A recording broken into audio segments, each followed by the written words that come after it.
One of the first things I do when using stretch canvas, they always seem to be too loose for me. I like a really tight canvas. I take a spray bottle, distilled water. I feel like if I use tap water, I've seen it stain, and distilled water just seems to not do that. Don't have to use a lot, just a couple spritzes. Even it out there, and it's almost instant. You'll see, start to see the canvas get tighter and tighter.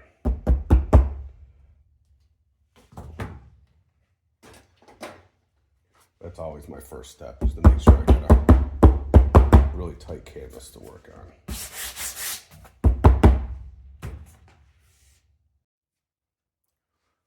I'm gonna do the sky first. I always start with the sky when I'm doing a landscape, because that's gonna be your furthest away and what everything's gonna go on top of. Right now I'm using ultramarine blue. I use that a lot for my skies, but I also use Prussian blue and phthalo blue. I always do the corners first, because that's what you technically want it to be the darkest. If you look at a sky, it's always dark. Darker at the top, gets lighter as it goes down. But if you make the corners a little darker, it'll just kind of help the eyes focus on towards the center of the painting.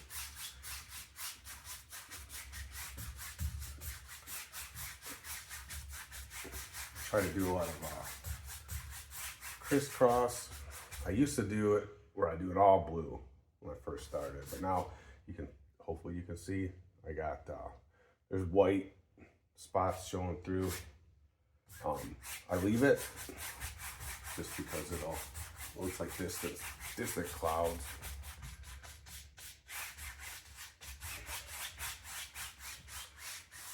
I think on this painting, I'll do water. I don't really know what I'm doing yet as far as my plan, but I think we're gonna do just a really basic, typical landscape. Do a little bit of everything. Do sky, clouds, mountains, trees, and water.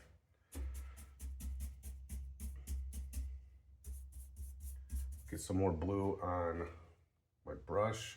And the water is gonna be, the reflection of water is gonna be the opposite. So your sky's dark up top, light in the bottom. Your water is going to be the opposite. We're going to start with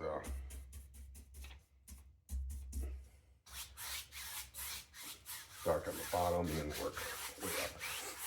And for you that don't know what that the base white is doing, is it's blending with your paint. If you didn't have that white, you'd have to mix the blue with the white, because if you just did the pure ultramarine blue, or any blue really, it's gonna be so dark. So the white is just mix it in with the paint. Also for the water, I don't do the crisscross. I just do just go straight back and forth.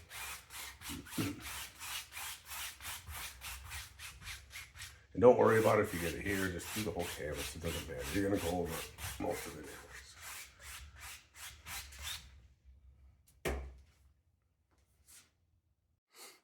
Now I'm gonna do some clouds. I'm just gonna do basic clouds, nothing fancy. What I've used the last few times for my clouds is Gamblin's Flake White replacement. You can see that.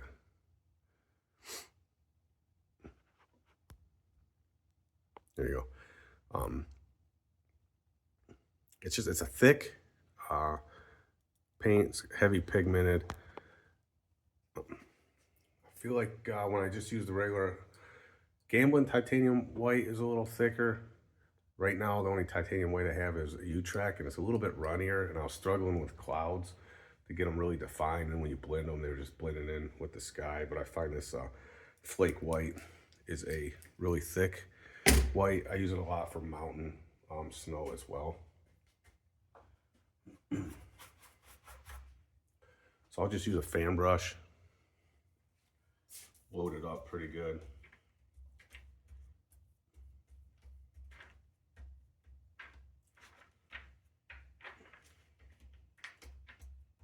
which it does, because the paint's so thick, that flake white, it takes a little longer to load up.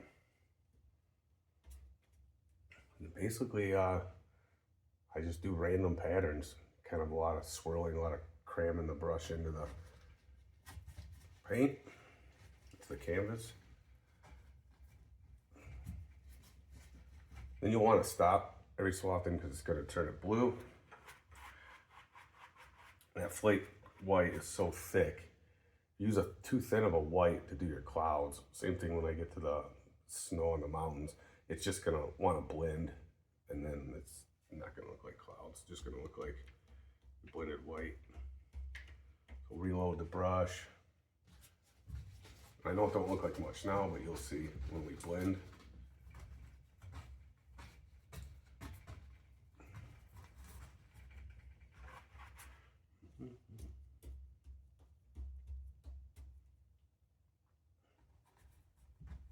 I'm just randomly putting clouds anywhere. And if you ever get to the point where you're not happy with any of them, get your large brush out and just blend it all in, start over again. Now I'm going to take my brush that I used for the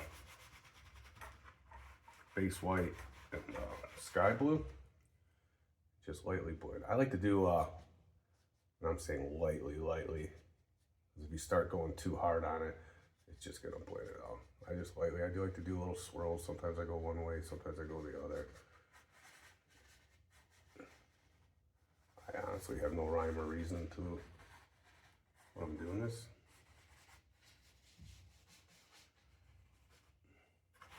Every so often, just dry your, wipe your brush off.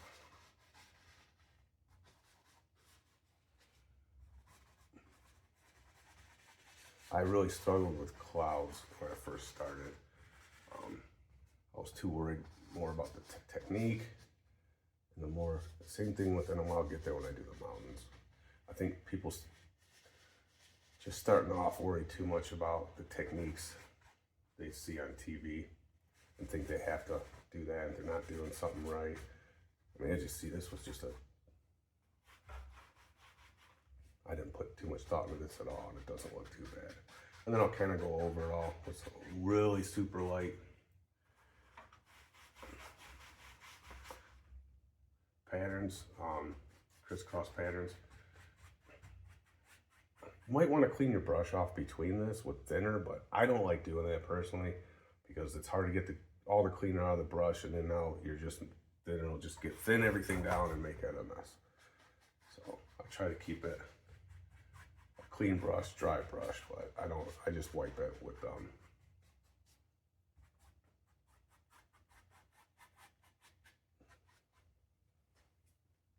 paper towel. Sorry. And you can be done there. I'd be happy with that. Just how that looks.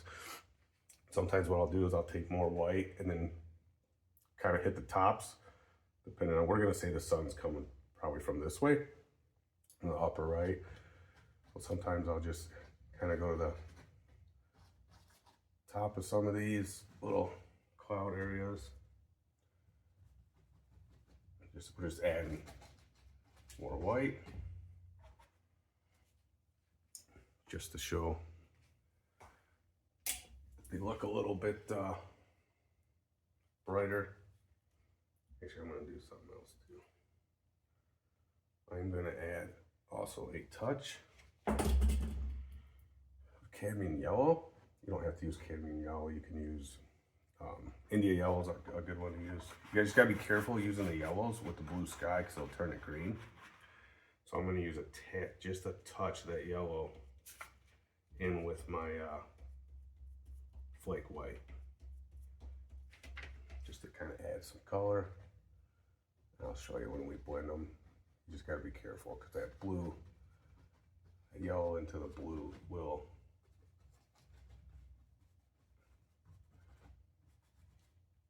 make it green, but you don't want a green sky, I don't think.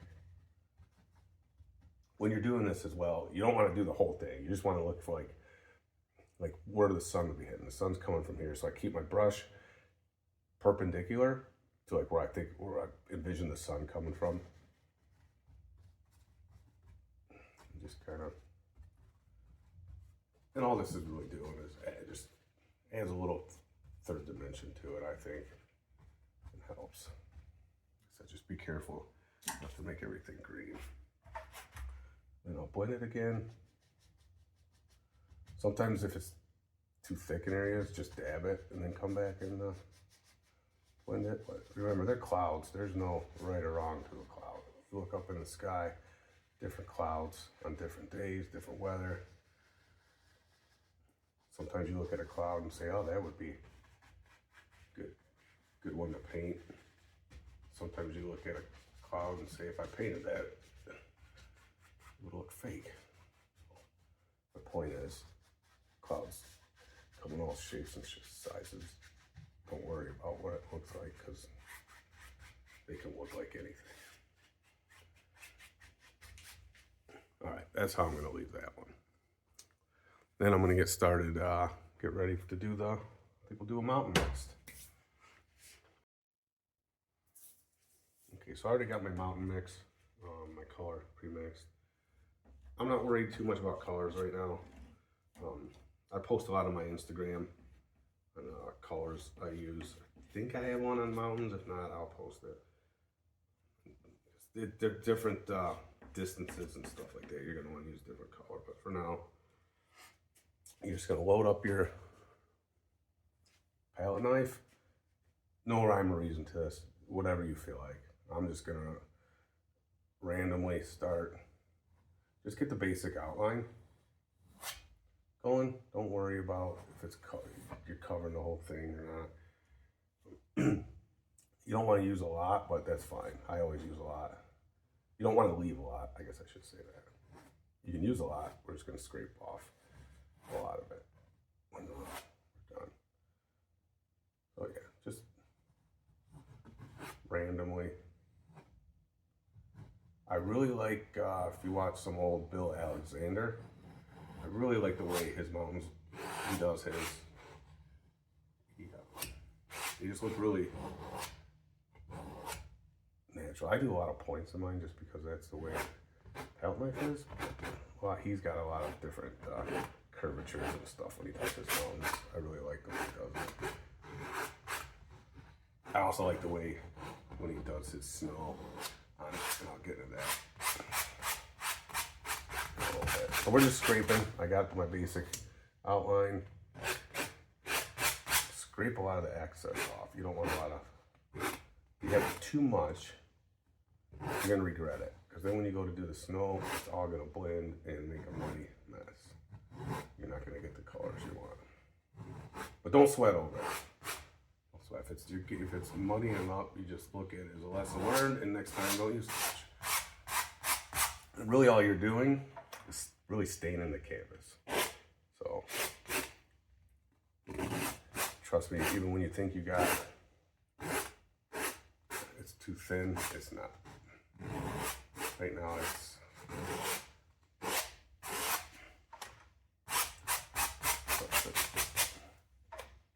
then what I do is I'll take my brush, and I use this brush for the base white, the blue, and now I'm just wiping off. It's still got some blue in it. I'm just wiping it off on a paper towel. Like I said, I don't like stopping and doing the thinner because I struggle to get all the thinner out.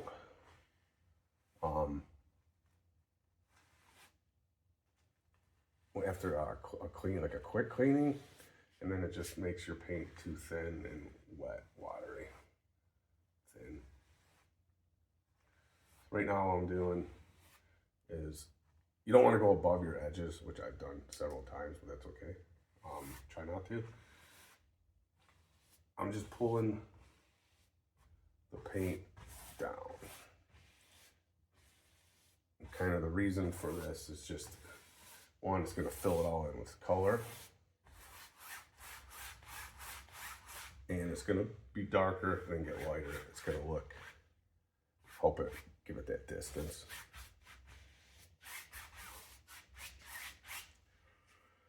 A lot of time this is kind of you watch Bill Alexander a lot. he would take whatever paint he had on his brush at the time, and to clean it, he would just, especially if you're doing a landscape, he would just smear it down there to clean his brush, which is totally fine. Because all these colors, especially sky colors, are gonna end up in the water.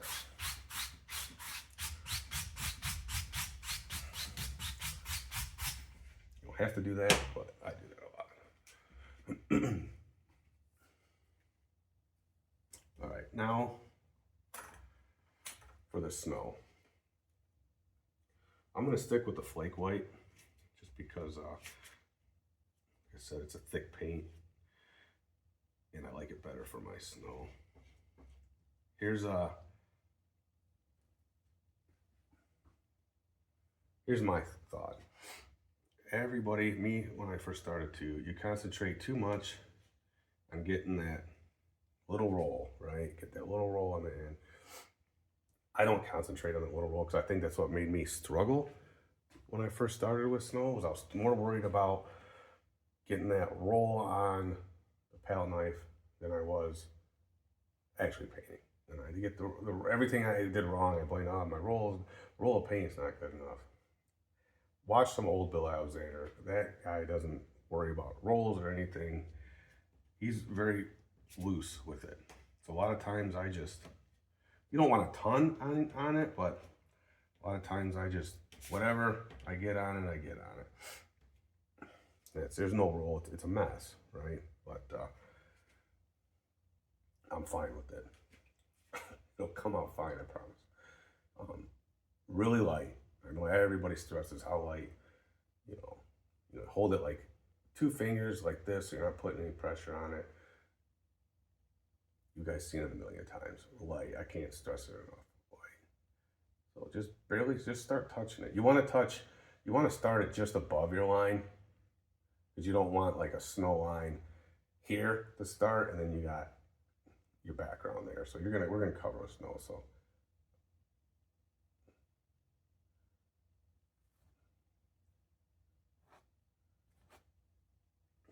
this is where I'm gonna struggle to explain probably, because this is just something you're gonna have to do 100 times. I used to get a big canvas and just do mountains, and then when I was done, I'd scrape it all off, start again. Do your mountains, then do the snow, different color mountains, whatever. I mean, you could just use 2 colors, honestly. You could just do a black or maybe a Van Dyke brown for your mountain, get white for the snow, and just practice them. Finding ridges and stuff, best thing to do is just look at pictures of mountains, maybe look at other people's paintings of mountains, how they do them. I see a lot, especially with beginners, where they do, they just look like claws. They're like perfect triangles, and there's really, mountains don't look like that. So any mountains probably don't look like this either, but you want to do it random.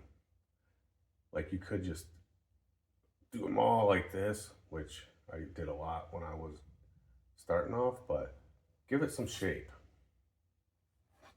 And you'll see these, what we're gonna do later when you got these voids in the snow where there is no snow. Right now, and the reason I'm doing my white snow on this side is because this is where I decided I want the sun to be shining from. The other sides of the ridges, we're gonna do a different color. You don't always have to do snow. You can do a mountain with no snow on it, and you would just use like a brown. It's just to show the rock, like a dark, lighter brown on this side where the sun's hitting, darker brown on that side.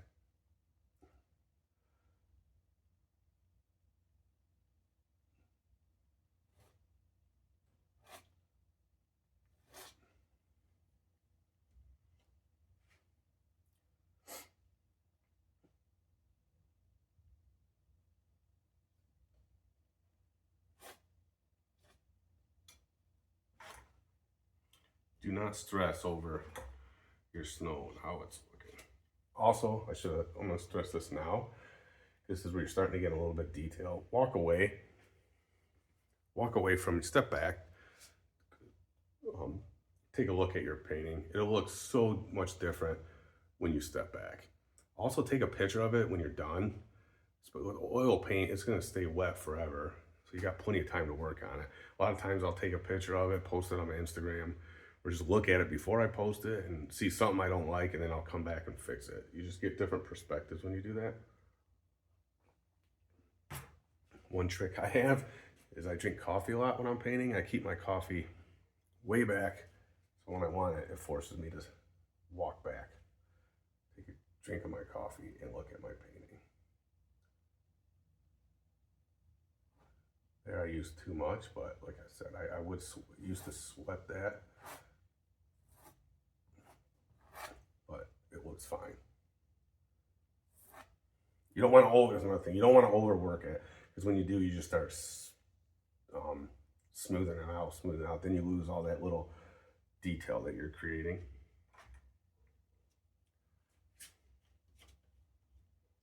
If you feel comfortable going with the roll, go ahead. But I really think a lot of my struggles early on came from stressing over the roll. And if you don't like here, I'm not happy with the way, like, I lost a lot of paint going down. So just add it. I feel like when you don't use the roll and you're just kind of slopping it on your palette knife, you get more detail. At least I think I get more detail. I mean, there's kind of a roll there, but it's not, you know, like that one. Now I just read it, don't have a roll at all. So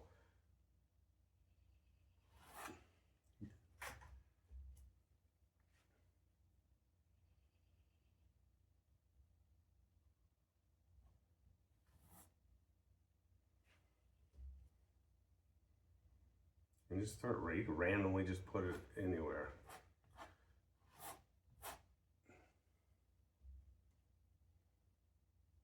In fact, this one I think I want to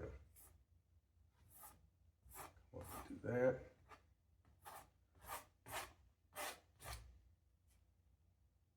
Watch on these stretched canvases too, because sometimes the ends come out and it's just all the paint slops there, but it's not big of a deal. That'd be a perfect place to put a tree, actually. That'll be Now, here's something I like to do. I put that little bit of yellow in the clouds. I'm going to use that. Still got that paint down here with the yellow in it. Not a lot. I'm going to take some of that paint with the yellow in it, and I'm going to go over the white, just in spots. I do that a lot, but sometimes it don't show up on the videos or on my pictures I post online. I do think adding a third color on a lot of stuff really adds to the dimension.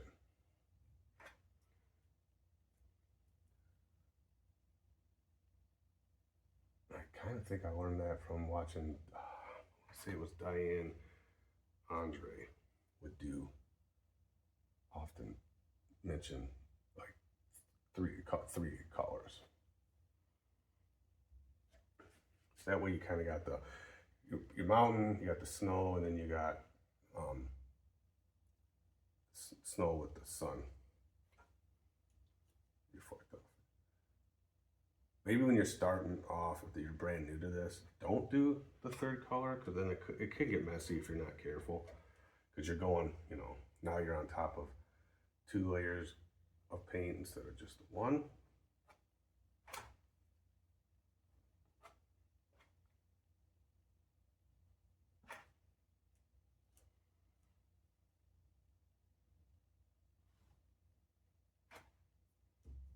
Also, you probably can't see it, but I'm also often I'm taking my palette knife and wiping it off. I'll show you my setup in another video. All right. Now what I'm gonna do is take that flake white,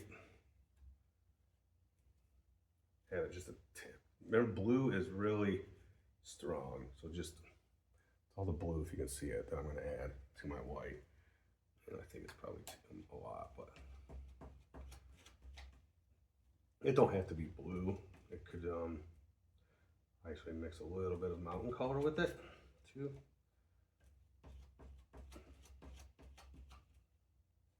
And that's going to be your shadow side. So this is going to be the snow that's not in direct sunlight. So now what you're going to do is you're going to take all these voids where you can see them. You don't want to cover the whole mountain. You do not want to do that with white or blue. You want some of that to show through. So I'm going to start anywhere. Start here, and you'll see. And you're just going to come the opposite. I usually look for little areas, step back, and be like, oh, that's a ridge.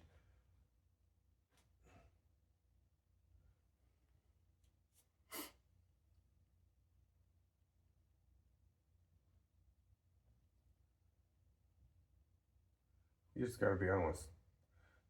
It's not hard. You just want to be careful that you're not just blending it in with all your other stuff, which is where a thick paint. I know a lot of what you see on TV and stuff, they really stress that thick paint.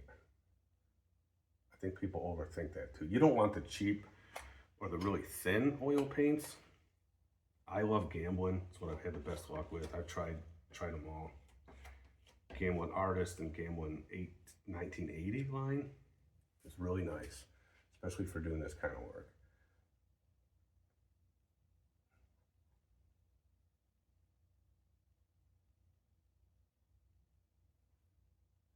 You're just hitting, kind of showing these ridge lines. And all that blue's representing is the snow on the other side of the ridge that's not seeing the sun, the shadow. You can kind of start to see that yellow I put in there a little bit more.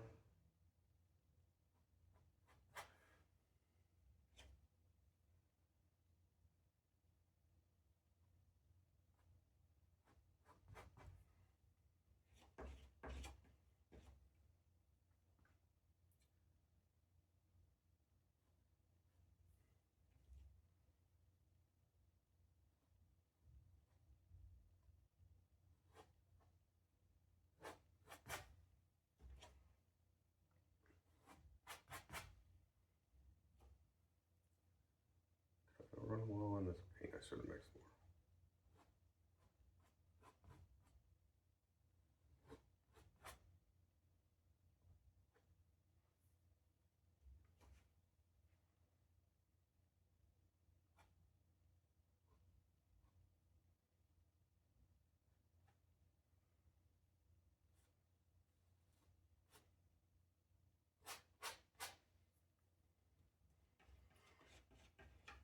Also use the small portion of your palette knife too to get in the little ones, the little crevices if you want. Give it a little bit more detail that way.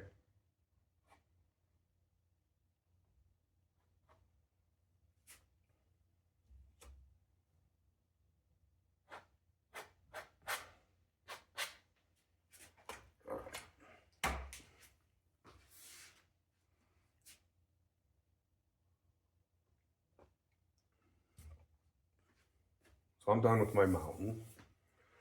Now what I want to do is I want to take my brush. Now I will clean up my brush or get a new brush that's clean.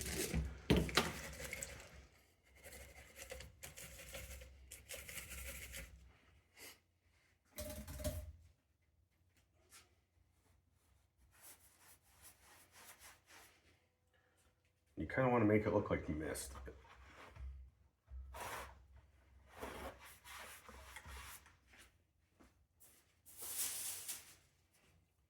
What you do is you just come here.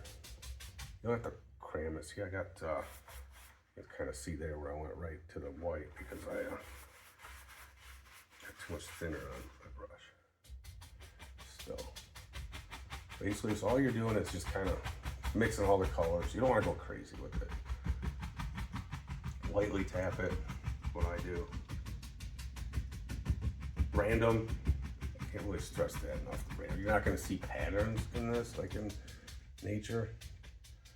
So just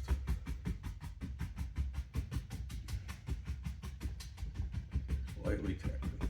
I know it's especially when you're first starting off, you can say, I just did that mountain and I went down that far, now I'm rooting it. You're not rooting it.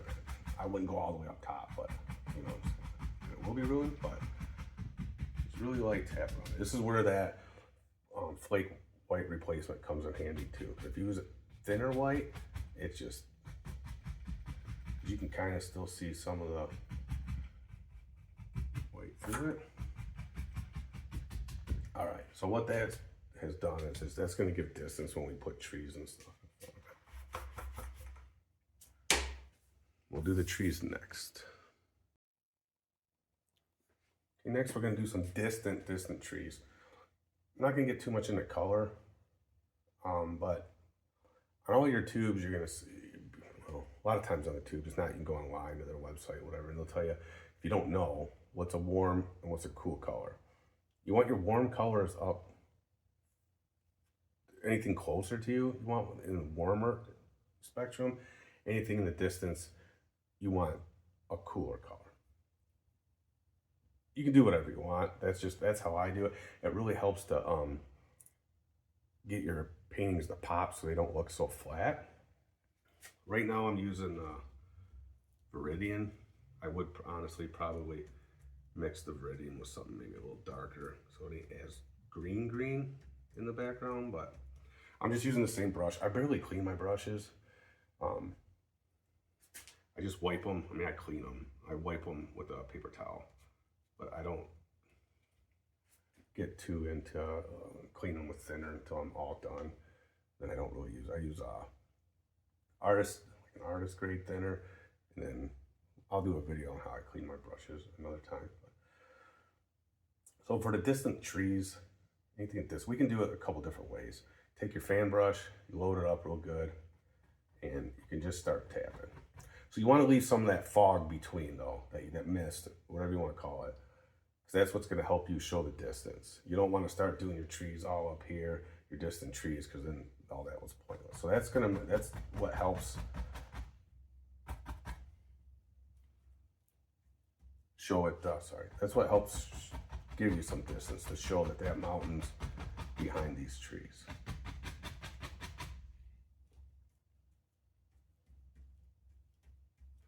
So this is Viridian. I usually use for like distant greens, phthalo green or Viridian. Honestly, the Viridian tube is closer, so that's why I grabbed it. You don't want to show much detail in this at all.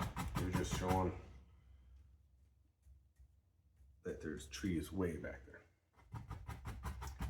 Like I said, leave that mist. This is another thing you just want to do random. I try not to just follow. I'll do a little bit here, a little bit there. That way it's not.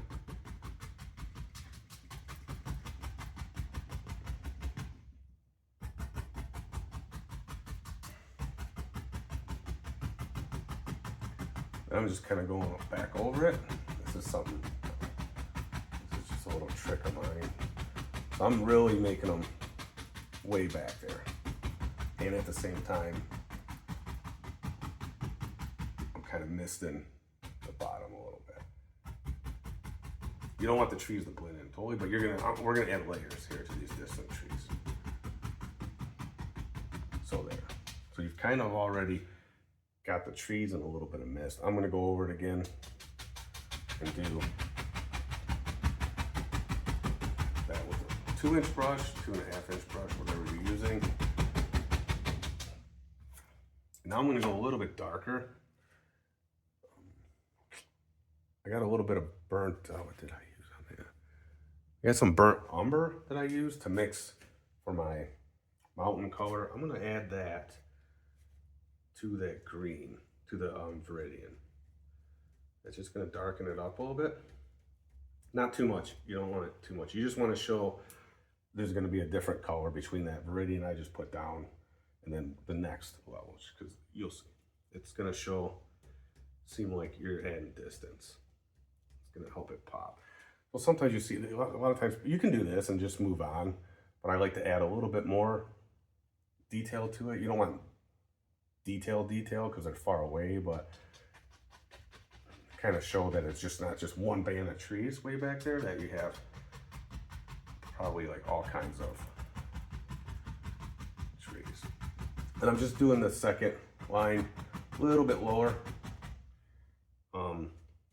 just so you have top of those trees some fog,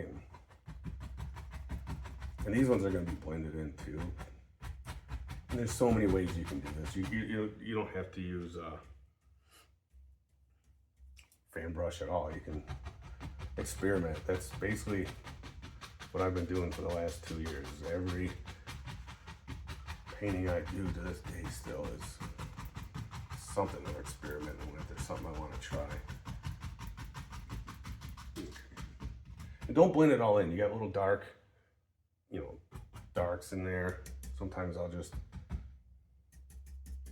hit it with some more paint, show some detail.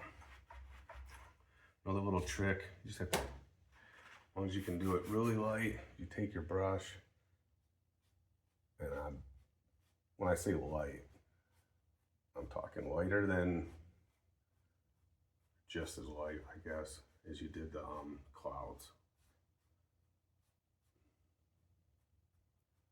Just kind of giving it a little bit of, and feel free to add a little bit of, not a lot, but take a little bit of paint on the brush that you just use for those trees on your 2-inch, 2.5, whatever. Oh, and that's another thing. Find what's you like to work with, what you're comfortable. Probably for my first year, I was just using hardware brushes, and they were honestly fine. That's what Bob Ross used to preach to when he, and some of his early episodes, was any brush will do, and he was just using hardware brushes. And I think he was using Alexander brushes and then his own. So I'm going to leave it like that, and then I'm going to come through and I'm going to make mist here. Also, if it's not misting the way you want, add a little bit of white to it. Not a lot, just a couple dabs in the white. Kind of do that, and then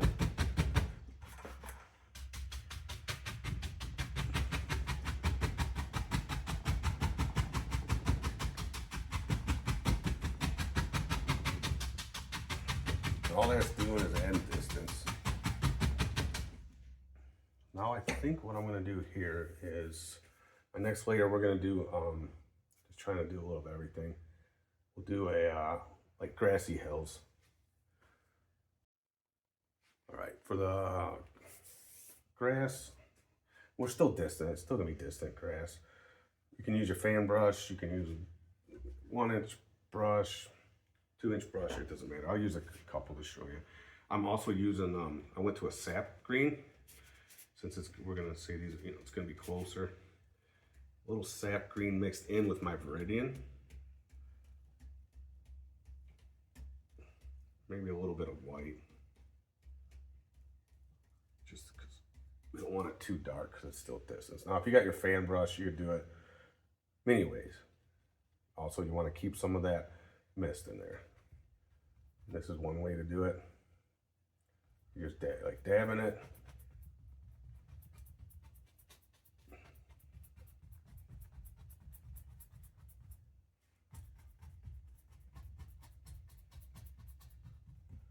Another way, if you got you're getting in a hurry, I'm gonna switch.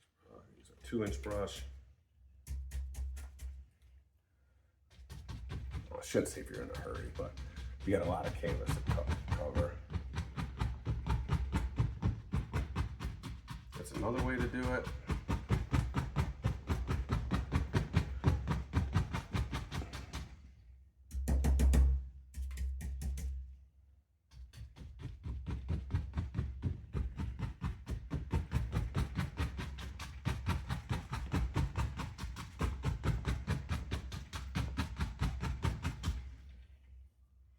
I kind of like to do a little bit of both, honestly.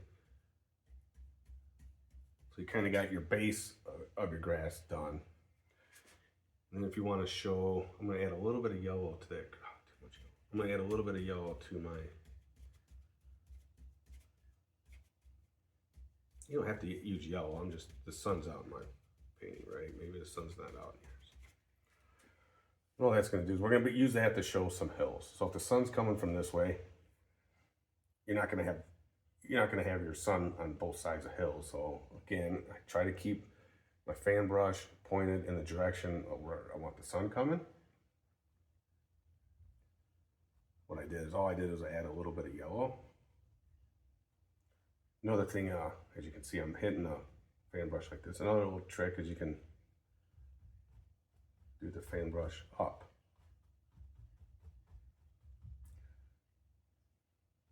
Whatever you're more comfortable. When I'm doing hills, I kind of like to do it this way. And they're just, like I said, no pattern. You don't want patterns in it, so it just looks like lines.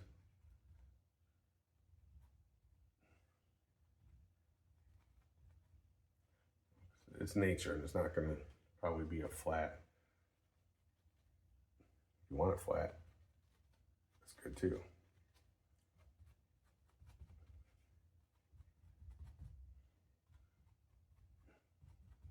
And so far I haven't thinned any of my paint down.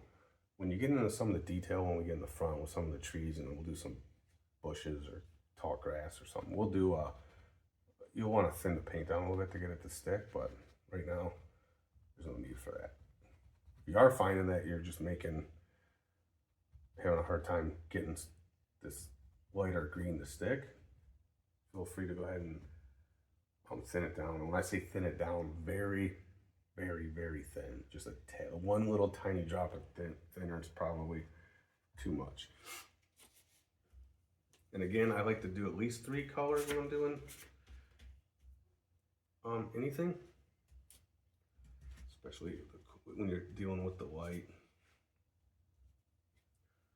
So here, I'm just going to lighten it up. I'm going to make it a little bit, add a little yellow.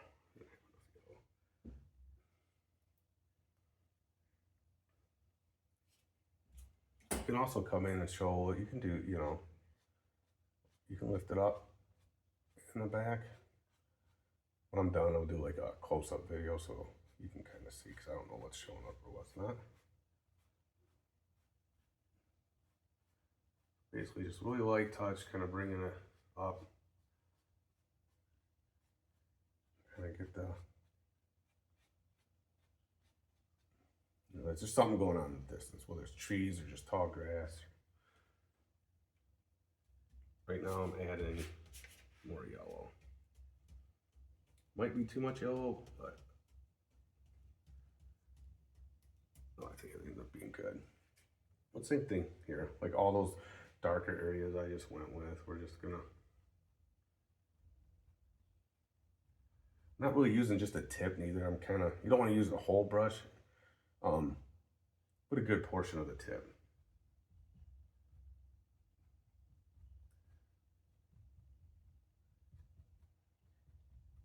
And these are just very basic for anybody that's just starting out, or I do get a lot of questions. How do you do this? How do you do that? It's hard to type what I'm doing, so I figure we'll do some of the basics. All right, that's good. I mean, feel free to add, I got a little bit of Elizabeth Crimson here. I can, just to show you, your fields don't have to be always green and grass.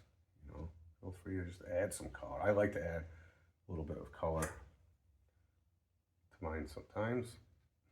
Makes it look more natural. Once I started painting, you'll start looking at nature like I did, probably a lot more. And how am I going to paint that? When you look at a field, even if it's just a green pasture, it's just, you got so many different colors in them usually. Well, feel free to add, reds or blues, whites, and all it will do is help it pop. You don't have to go overboard. Just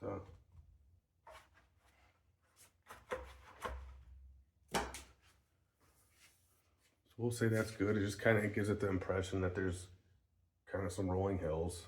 We could have probably went darker with the green as a base coat, but that's fine. I can tell you I'm not happy with this one here because it's just like too much of a straight line. So I only saw that because I just stepped back to drink my coffee and saw it. We'll just fix it. Maybe that comes, maybe there's a hill coming off like that.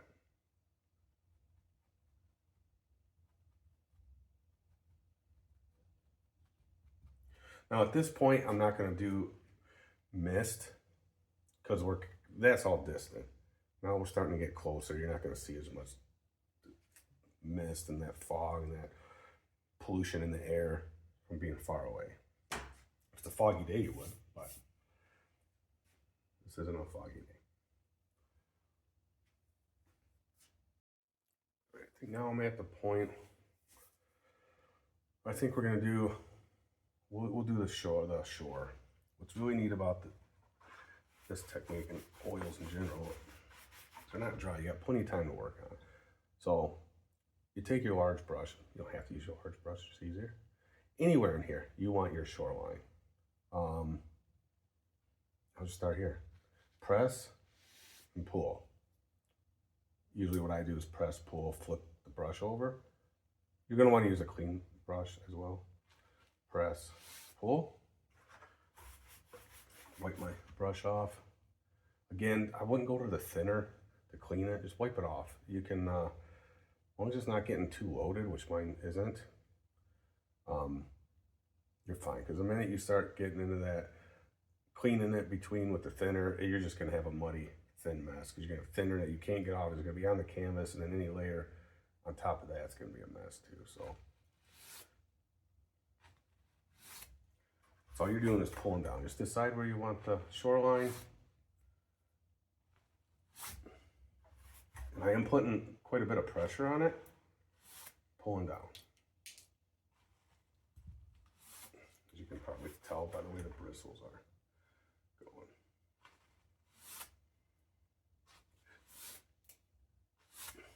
All right. Now what I'll do is try my brush again, wipe it off. Now you're going to want to do very light strokes. Sometimes I'll do turn the brush this way. I'll show you. We'll do it wide. And sometimes when you turn it this way and you kind of come in and do random, it'll have you're making a reflection in the water. Sorry, I should have told you what we were doing. If you mess up, if you're not happy with it, pull it down again. And that just kind of makes it, you kind of have a little reflection going this way, a little one going that way. It just helps add to makes it look like the water's flowing a little more. The reason I'm doing this now is because I'm going to put some foreground trees in. And you don't want to have your trees and everything in your foreground, which I do a lot, and then forget to do the shoreline, because sometimes now you're getting too close to your trees. So we'll get our shoreline in, then we'll start putting trees in. I don't know what I'm going to use for the shoreline. Usually I'll use a brown, like a light brown. I'm just going to use kind of what I got on my palette right now.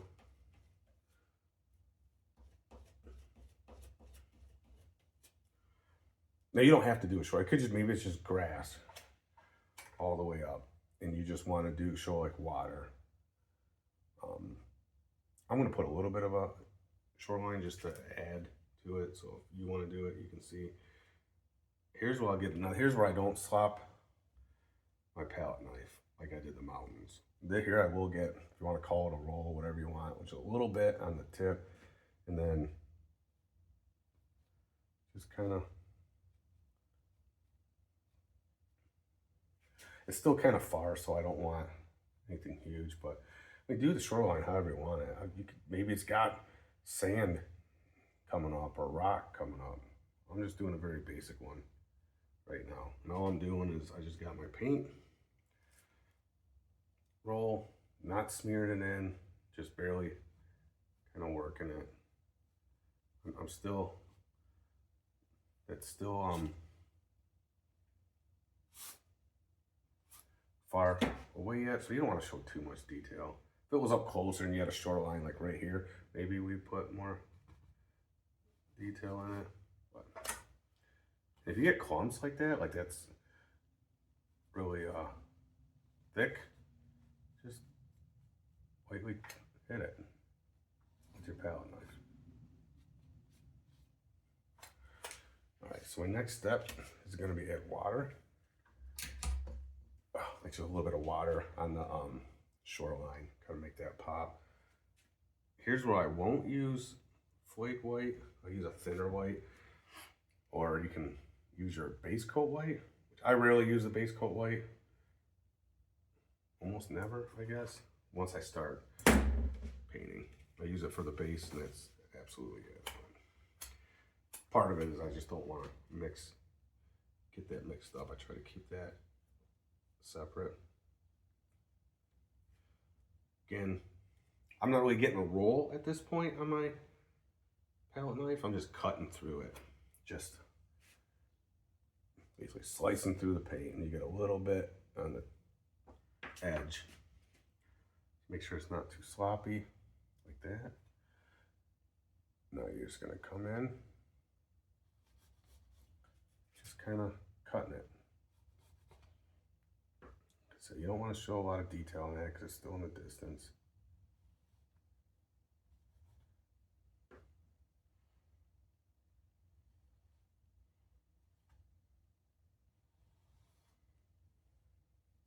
And if you use too much, it goes, you know, if I got like a gob there, like, oh, no, I use too much back there. Just take clean your palette knife off and just,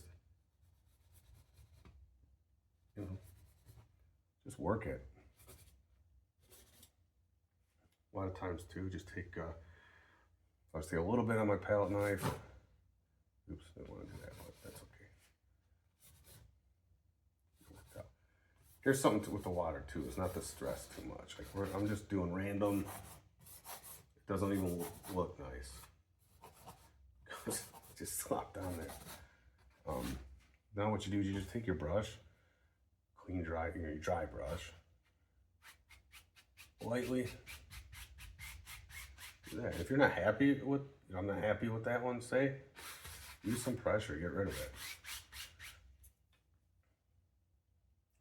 Do it.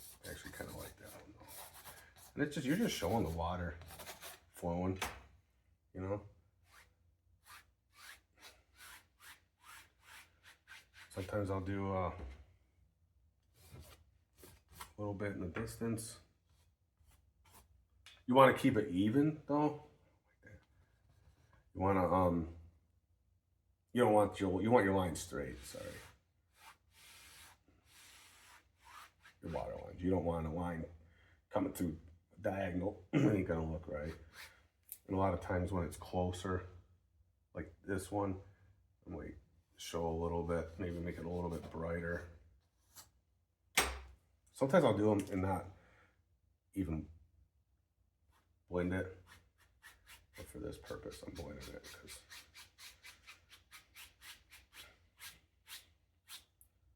if you're doing it light enough, you're not going to wipe it off. You're just going to blend it. You know, you do got the sun out there, so if you want to take a little bit of mix a little bit of that yellow in, maybe. Just got to be careful because that water is blue and too much of this yellow is going to just blend into a green. I'm just randomly hitting some of those lines with yellow. Like I said, if you overblend, it's going to turn green.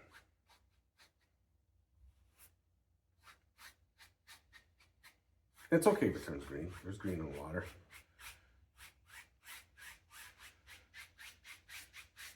But no, like I said, all this is doing is just adding a little more dimension. Right? It's showing, hey, the sun's out and the sun's shining. You don't have to do that, but I did. All right, next, I think we're gonna do, I think I'll just do 2 trees in this one, or 2 different trees. We'll do a pine tree, and And then another kind of tree. Haven't decided yet. All right, we'll do a pine tree here. This is always kind of the joke, right? When you're doing these style of paintings, you take your mountain you're so happy of, and now you're just going to put a big tree in front of it. But that's okay.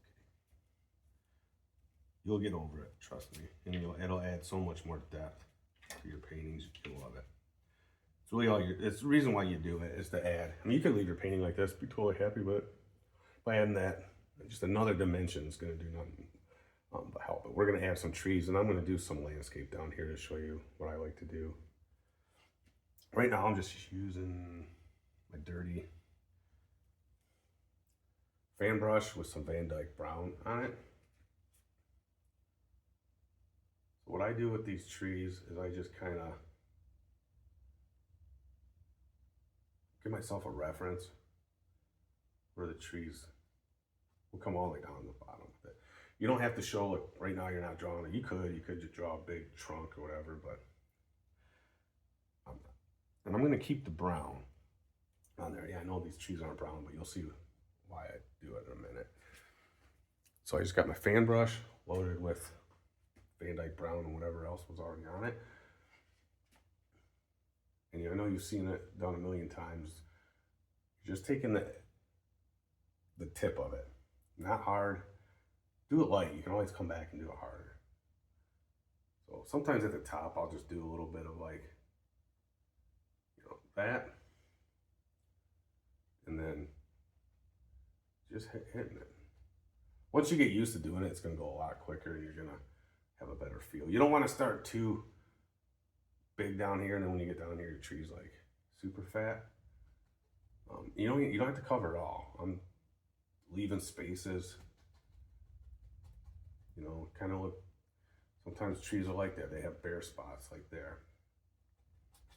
I almost like that look better, I think. And as you're coming down, you're going to want to go a little bit harder with it, so your bristles spread out a little more. But just be careful, because you don't want to start hammering it, and now you got a tree that's just ridiculously huge.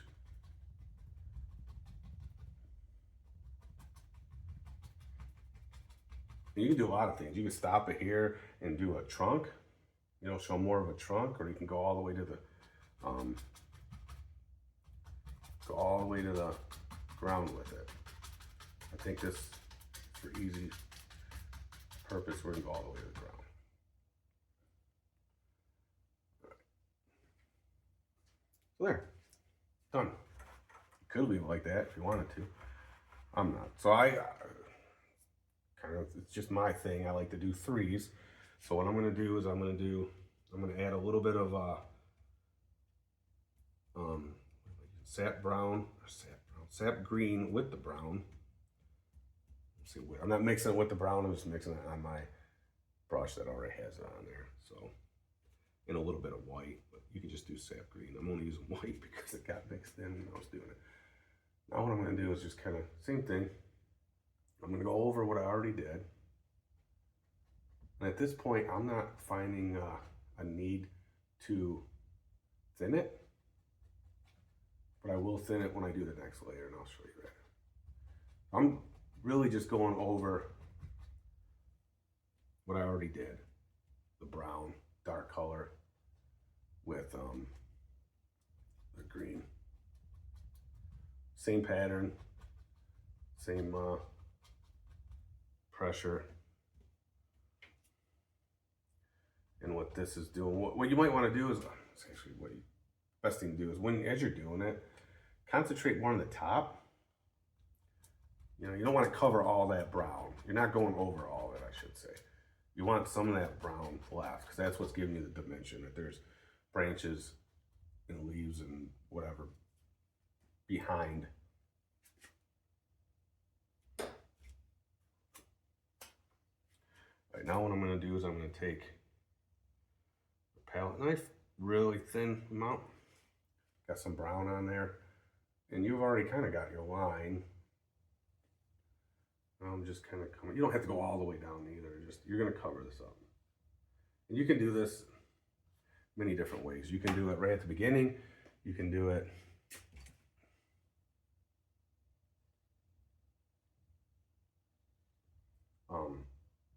kind of way I like doing 3 layers. I usually do it after my first color or after like I just did in the second. So you're just showing that there's a chunk there. Then I kind of clean my brush off. Now I'm going to go into that yellow green mix that I had in the back there. It was just most of it was just sap green and yellow if you wanted to make more. And that's just going to give you a much brighter yellow green. Now what I'm going to do is I'm only going to concentrate really on this side, but you don't want it to look like just 50% down the road. You want it, you want random to it.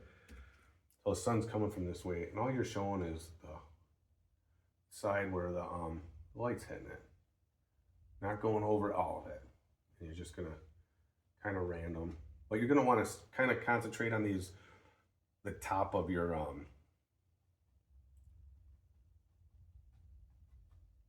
whatever your segments, I guess. I mean, don't worry too much about it if you get it down below, but it look kind of silly if you're doing it all low, because like this is what you want your bottom part of this to be, the dark. Your sun's coming here. Don't concentrate too much on that. Don't worry too much on that.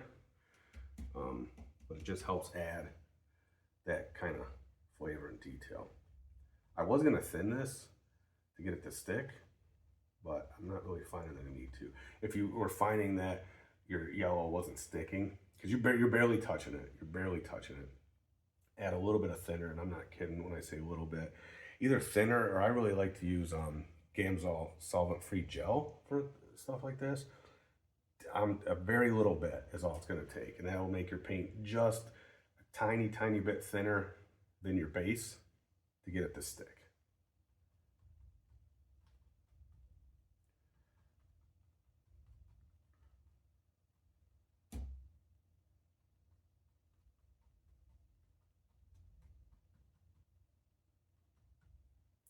So now you got your tree's done. You got 3 colors. You went over once with a darker color, brown, dark green, dark blue, whatever you want.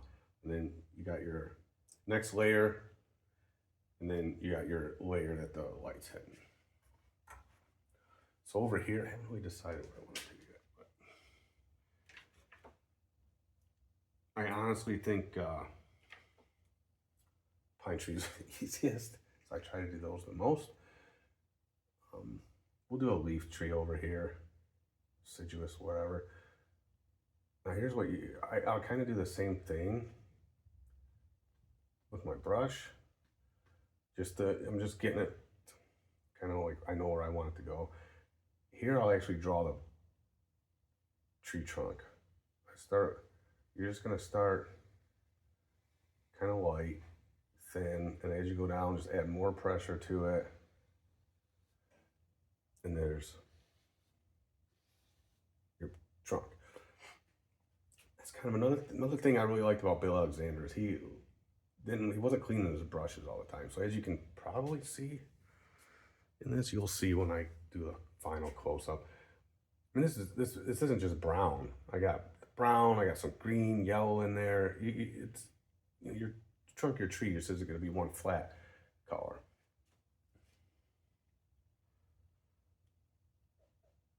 Now what we're gonna do is, there's so many ways to do this.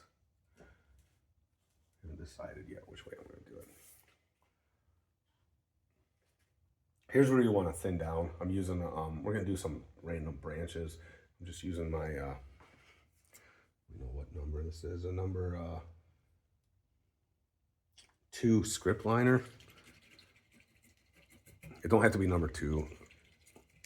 I don't really like saying exactly like what numbers and stuff I'm using, because what works for me is probably not going to work for you, or you're not going to be as comfortable using it. I'll be honest, I'm not comfortable using the script liner. I just don't use it enough, but enough to get through here. Whatever you're comfortable with, drawing branches, and wherever you want your branches to start. Maybe you want your branch to start here. Maybe you want your branches, you know, just starting up here. It's got a big trunk. I'm gonna start mine probably right in here. And as I'm doing it, just kind of trying to be as random. Sometimes you try to be random and you find yourself trying too hard to do it randomly, and then they all look like they got some kind of pattern to them.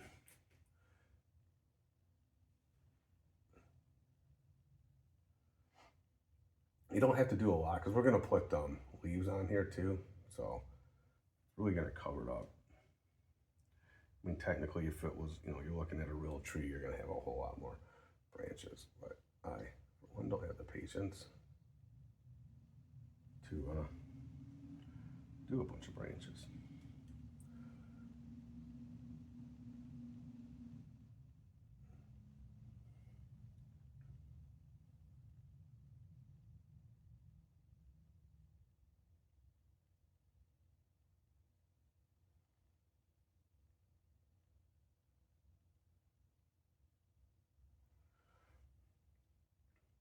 A lot of times I leave them just like this, like it's a dead tree.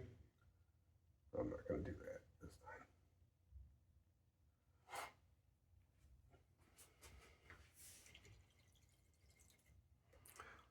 Same thing I'm gonna do on this tree as I did the pine tree. So use 100 different options for these trees.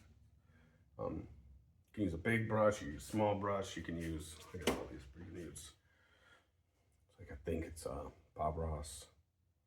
I can't remember what he considers that. Like it's an oval brush, maybe they consider it an oval brush, maybe that's what they call it. This one also is an oval brush. You can try everything. I've tried them all. Sometimes I've even used this, just this cheapo stencil brush. They're just a little bit thicker or stiffer bristles. I think for this one, since I already have them out, I'm going to use my, I'll use this one, the 2-inch brush, and some of that brown, some other dark color I got here. This is going to be layer number 1 for the trees. I'm just doing this randomly. Whatever you think might look good. Probably don't want to cover up all those branches you just made 100% like I just did, but I'm not going to go too like. I really do recommend this is one thing that you practice with your trees. Everybody wants to do pine trees because they're easy. Practice doing some good leaf trees, and it'll go a long way. You can also do it with I've done this before too, where you load up your fan brush and kind of, you know, just get, sometimes I do it like I'm doing now, is I just do both. Kind of gives it some character. Now what you're going to want to do, that was your dark, that's layer number 1. Now would be a good time. I'm going to work on that trunk. Do the trunk, I'm going to add a little bit of just white to my brown that I use for the trunk.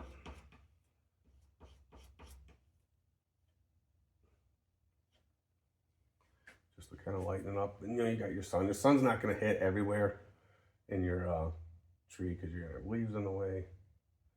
But I'm just touching it.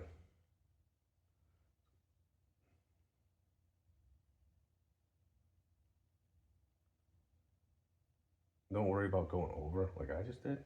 Then you're just going to make your trunk that much wider.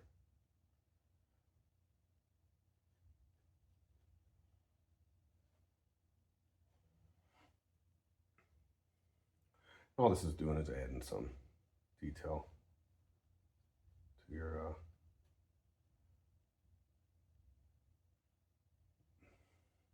a lot of times I'll come with this other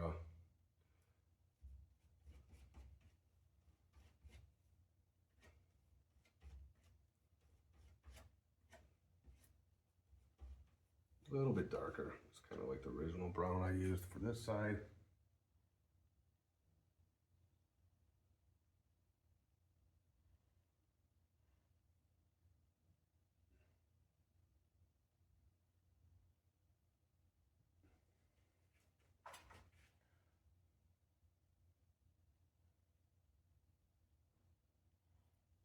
kind of showing like a lighter side and a darker side.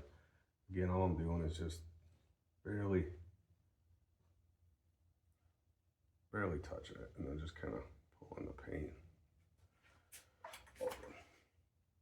Now what I will do here, again, I'm big on threes. I'm going to add some yellow to that brown.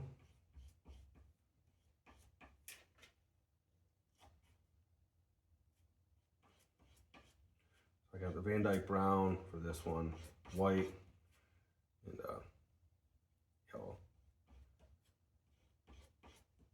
And all that's going to do is it's going to show the lights, sun's hitting it in spots. Barely touch it.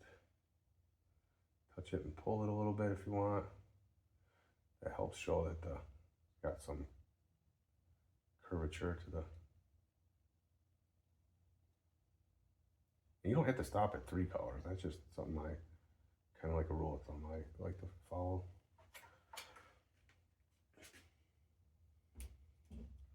Actually, what I think I'm going to do, I think I'm going to go with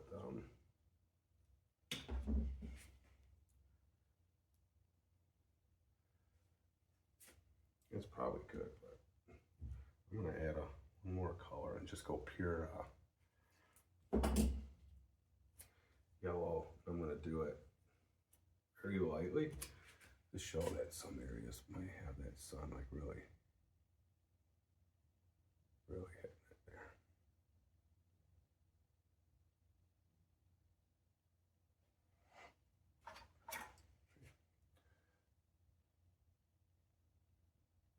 If you're selling paintings, people really like color.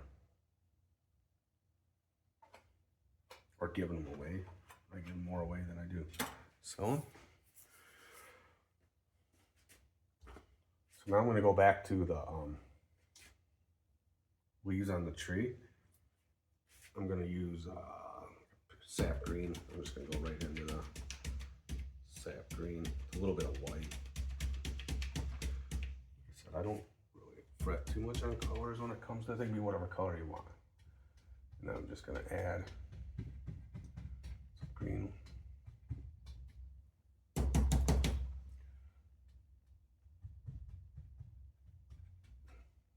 Try to do it random.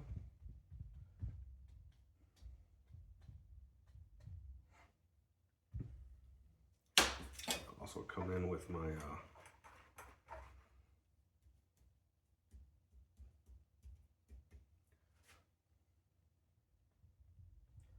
come in with the fan brush.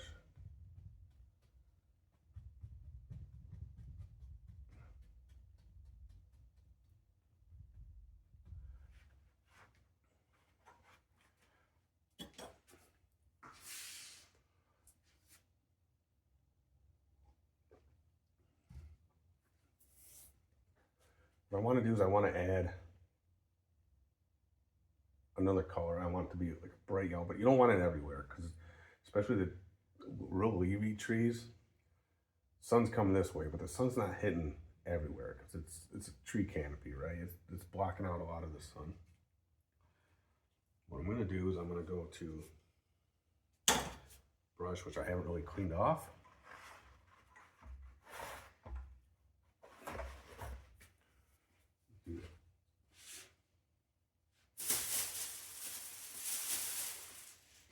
Clean it off now just by wiping it on paper towels. Get as much paint off as you can. No thinner. Now I'm just dabbing it into yellow.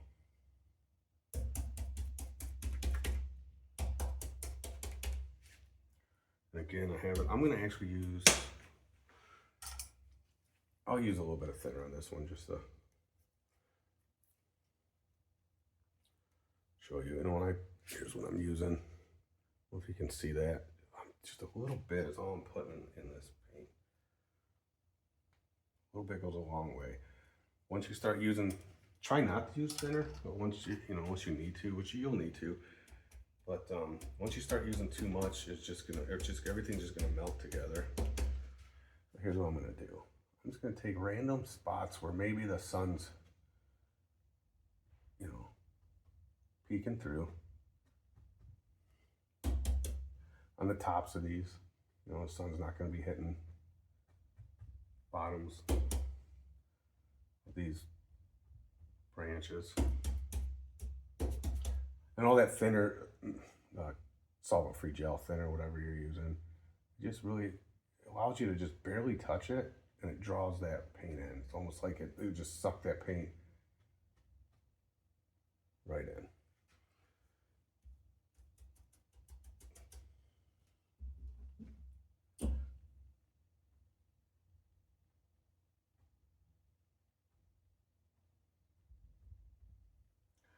I think that's how I'm gonna leave it. It's really important not to overwork. Dude, sometimes I just have to say, oh, that's good, because once I start adding, you know your limits, and you'll learn. Sometimes, especially early on, I want to overwork it, trying to add even more detail, and then it just gets destroyed. And if you're not happy with something, I'm not going to do it on this one, but if you're not happy with what you're doing, scrape it. I did one last weekend. I was not happy with the colors in my mountains, and instead of just getting, I never get frustrated. Just scrape it, start over again. And you know what? If you're still not happy with it, scrap the whole thing, start a whole new paint, or step away for a few days. All right, next I want to do some landscape down here. I think I'm just gonna I'll probably do maybe some here, some here. All right. So again, I got this dirty brush I've used for anything under the sun. One little thing I do, if you can, is I have two brushes. I mark them. One I got black paint on, one's nothing. The black paint I try to use for like the darker colors. And then the white one I try to use just for the lighter colors. That way it keeps me from having to like clean all the time. If I'm using like this one I've been using just for like everything. I'm not really cleaning it much, and I'm just adding more paint to it. So what we're gonna do down here is we're gonna do like some ground with grass, maybe a bush. What I do for this one, I like to start with a dark color, a warm, dark warm. Again, all these colors, as I've gotten closer, have been warmer and warmer. Sap green's a warmer color than the what I use back there, Viridian. So it's just kind of adding, it's helping it pop. And the Van Dyke brown's a warm color, so I've added the Van Dyke brown to a lot of this. Red, you want to add, you can start adding red to any of this just to make it pop, because red's a really warm color. I often do that, which I do have some Lizard Crimson on my palette that I'm going to start using here.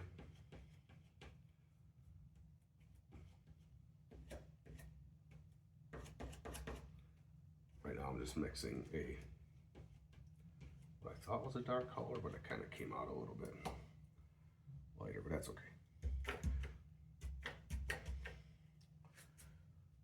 So I'm just gonna show ground coverage here and how I do it.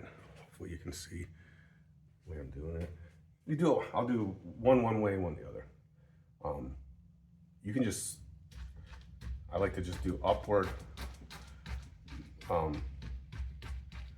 strokes, push, and up.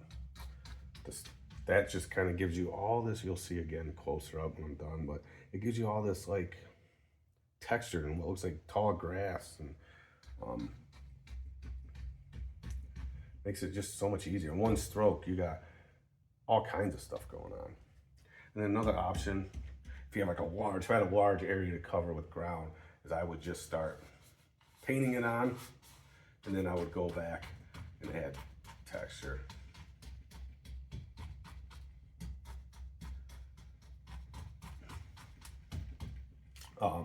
Same thing.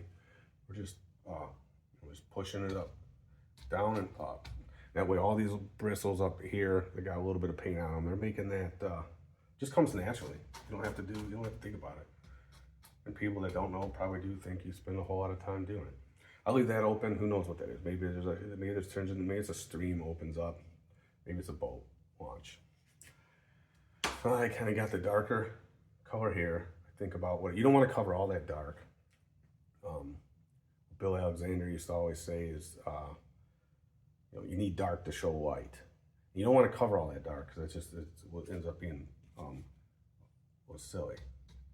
Now what I'll do is I'll go to, that was some sap green, some Van Dyke brown, and whatever else I had on there. So now what I'm going to do is I'm going to go into just straight up sap green with probably a little bit of alizarin in it. Not probably, that's exactly what I just did. So it'll make a darker color, but it has some color to it too, which is nice. So I'm just loading the brush, and I'm just loading my brush by jabbing it into the paint. And I'm gonna kind of come back and do the same step, maybe not as hard. And all this is doing is adding some color. Like I said, you want color in it. And it's kind of like 2 colors on the base, really, you know. Okay, because your base color, you know, if you're in your dark areas, it's not going to just be dark. It's going to be all kinds of different colors. And the nice thing about this too, it also adds texture, and that's what you want when you're getting closer. You want to see the you don't want to see a lot of detail back there because those are far away. But up here, you just want to show your detail and texture in that. So now what I'm going to do is I'm going to add a little bit of yellow. I'm going to switch brushes to my light color brush. And now I'm going to start using a little more thinner. And the reason is because I put that on pretty thick. And if you don't use, see, I keep saying thinner. You can use thinner if you want. I like the solvent-free gel. You put it on thick, so if you don't use the a little bit of thinner, it's not going to draw the top layers off, and it's just going to kind of mix and not look right. So what I'm going to do here is I'm going to use some yellow, a little bit of that.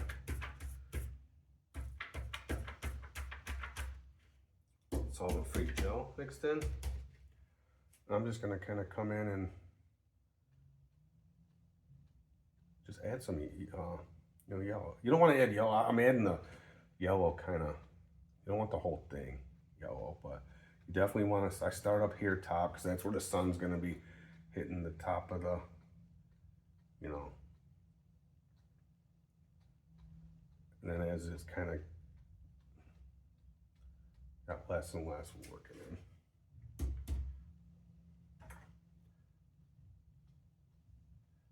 You can do it like I was just using the top. You can, you know, you can do it just the way you did down there. You just don't want, that was one thing I struggled with, is I was just going crazy with the next layer. And then I didn't have any dark left. It just looked, but another little tip I like to do, like the sun's coming this way, so I like to keep the brush perpendicular and make my, when I'm doing the highlights, making my strokes kind of go with the sun.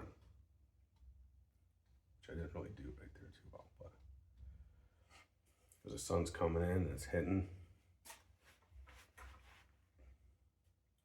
Actually, I'm going to put a little bit.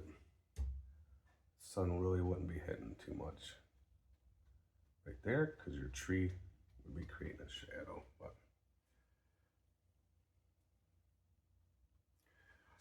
now you could stop there and say, "Oh, that's good." I always add always like to add a third color at least. And I think here I'm going to add some a little bit of alizarin and white with some yellow because I got yellow on my brush still.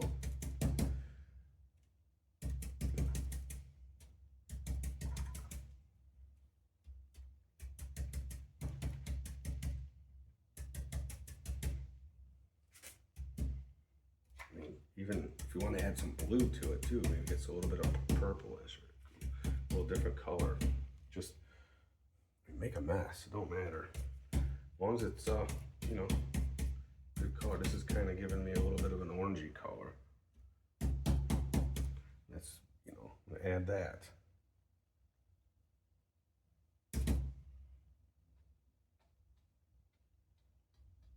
not as bright as I want it. I'm gonna mix another color.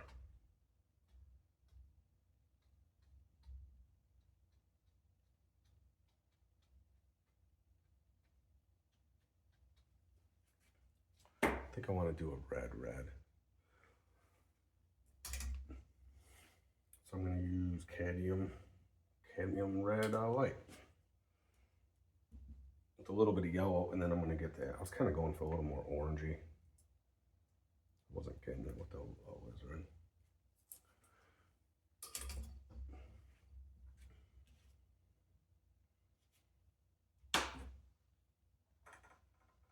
You can even do it with, I'll go back to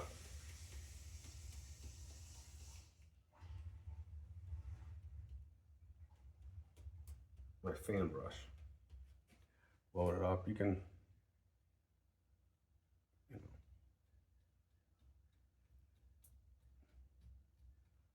can kind of do something like that. Kind of looks grassy. Wanted to. I personally like using the brushes I could really open up because it gives you more of a random pattern.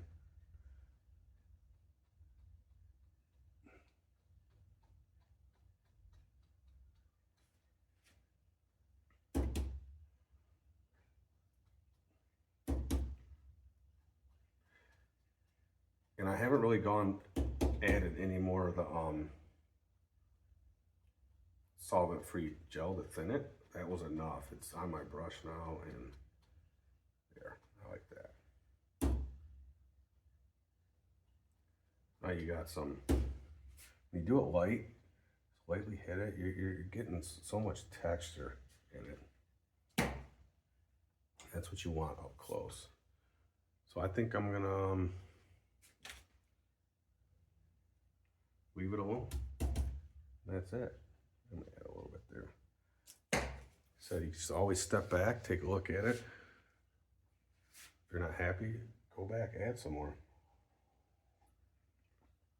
If I wasn't happy with this, any of it, just take your palette knife and scrape it off and start all over again. You got plenty of time to do that. The paint's gonna stay wet for days, so not months, but at least workable for probably a week where you can scrape it and start over. That's that. If you got any questions or want to see anything else, feel free to ask. I'm gonna go over it with the camera, I think, so you can see the detail. And we'll start with the mountains. You can kind of get a close up and see just how one stroke of the palette knife gives you all that detail.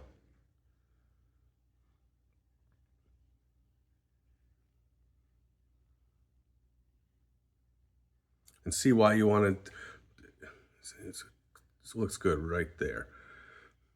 You see why you want to do the mountain the whole way and do it first in your background, and then you put these trees in front of it, and it just makes it look like it's back there. Instead of doing like, I'm gonna stop my mountain here, do a tree, and then try to like do all that. So don't worry about covering it up. You spend all that time in the mountain, and you gotta cover up the tree. It's worth it.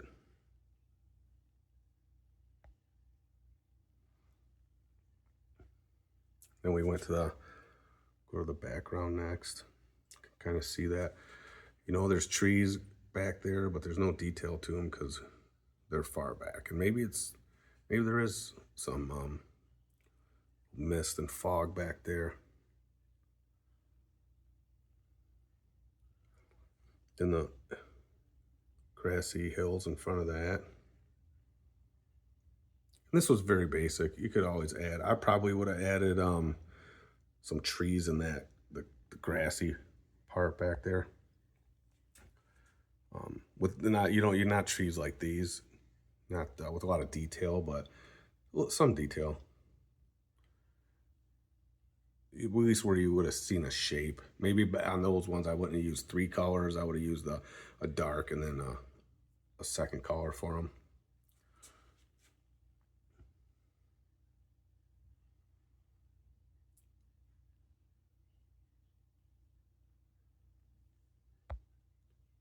See, one thing I noticed, this is why it's good to look at your art when you're done. One thing I could have done on this one is on the trunk, which I'll probably go ahead and do it when I'm done here, is added a little bit of yellow to where the trunk is exposed in spots, like where the sun's hitting it.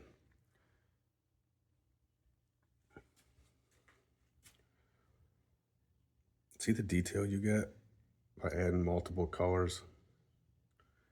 Like, it looked good just by doing my original one stroke down for the trunk, but it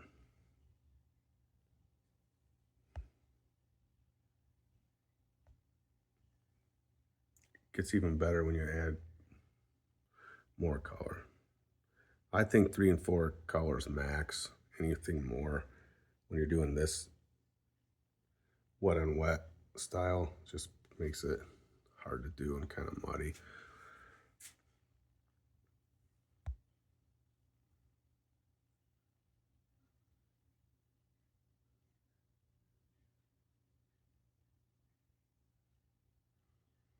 And here's the last of.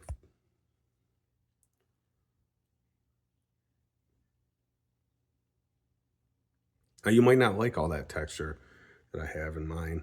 I think it helps it pop like the foreground, but you don't need to do it that way. You don't have to put that much texture into it. You just use less paint.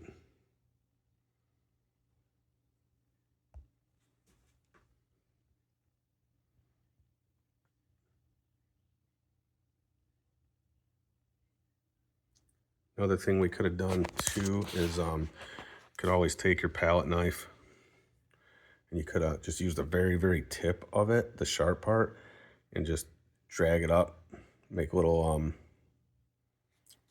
sticks and little branches if you wanted to go for more like brush. I would have done that after the initial dark. I think I would have done it. What it does is you'll scrape it and then you'll see white because you're really scraping the paint off. So you'll get little like white marks, and then you'll put this on top. It'll look like branches. I don't do that too often. Sometimes I do it and I get carried away with it. It just looks like a mess, but no big deal if it is. You just go over it. You know, you just dab some paint over it. Guess I should have started with the clouds, but I don't know if you can see those too good. That's another thing. That's another reason why you want to do your sky first, because you're gonna put you don't want to do your mountains and then go, oh, I wish I would have done a cloud there. I've done that before, and then you're hitting the mountain and making a mess. And you can kind of see like in these areas where you got your clouds, sky, clouds, mountain, tree, foreground. Like, it really pops. It really gives it that depth. Well, if I look back on my old paintings before I started paying attention to color so much, they look really flat. There's not much depth to it, but not much light neither. That was something I've recently started doing, is adding more like light to it, so you can see that where the sun's at least which way the sun's coming from. That's it. Thanks for watching.